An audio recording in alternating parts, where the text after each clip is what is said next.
ক্রমিক বিজোড় সংখ্যার গড় প্রতিটি চাকরি পরীক্ষার জন্য গুরুত্বপূর্ণ। আজকের ক্লাসের মাধ্যমে শিখাবো কিভাবে খুব সহজে শর্টকাট টেকনিকে এই ধরনের সকল অঙ্ক আপনি সমাধান করতে পারবেন। প্রশ্নে খেয়াল করুন, এখানে বলা হয়েছে যে 1 থেকে 100 পর্যন্ত বিজোড় সংখ্যার গড় নির্ণয় করুন। বিজোড় সংখ্যার গড় যদি নির্ণয় করতে বলে, আপনি যদি ম্যানুয়াল করতে চান তাহলে আপনাকে 1 থেকে 99 পর্যন্ত যতগুলো বিজোড় সংখ্যা আছে সবগুলোকে কি করতে হবে? সমষ্টি বের করতে হবে। সমষ্টি দিয়ে মোট সংখ্যা দ্বারা যদি ভাগ করেন তাহলে গড় হবে। কিন্তু এইভাবে করতে গেলে আপনার 10 মিনিটও শেষ করতে পারবেন না। মুহূর্তের মধ্যে শেষ করার জন্য যদি সর্বশেষ জোড় সংখ্যা থাকে, এই জোড় সংখ্যাটাকে আপনি 2 দিয়ে ভাগ করে দিবেন। অর্থাৎ এখানে আছে কি 100, 100 কে 2 দ্বারা ভাগ করলে 50। এই 50 হচ্ছে এই অঙ্কের উত্তর। দেখার মাত্রই সমাধান করতে পারবেন।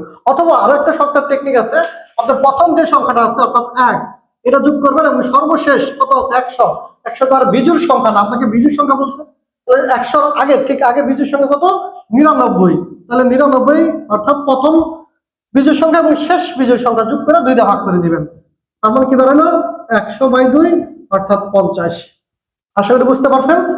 দ্বিতীয় যে অঙ্কটা দেখেন, এখানে বলছে 1 থেকে 49, ডিরেক্ট কিন্তু বলছে বিজোড় সংখ্যা থেকে, বিজোড় সংখ্যা থেকে বিজোড় সংখ্যা বলছে। হ্যাঁ, এইটার গড় কত? তাহলে প্রথম সংখ্যা এটা কিন্তু আরই হবে না। এই যে প্রথম যে সংখ্যাটা দিছি সর্বশেষকে 2 দিয়ে ভাগ, সর্বশেষকে 2 দিয়ে ভাগ দিয়ে এটা হবে না, কারণ হচ্ছে এটা সর্বশেষ আপনার বিজোড় সংখ্যায় দেওয়া আছে। যদি এখানে 50 বলতো যে 1 থেকে 50 পর্যন্ত বিজোড় সংখ্যা গড় কত, তাহলে আপনি 2 দিয়ে ভাগ করতেন, তাহলে হতো কি দাঁড়াতো 25 উত্তর হতো।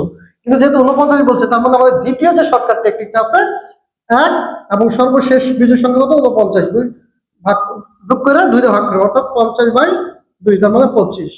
যেভাবে করেন, আর এগুলো ম্যানুয়াল করলে অনেক সময় লাগবে। তো ভাই বোন, অবশ্যই ভিডিওটা শেয়ার করবেন।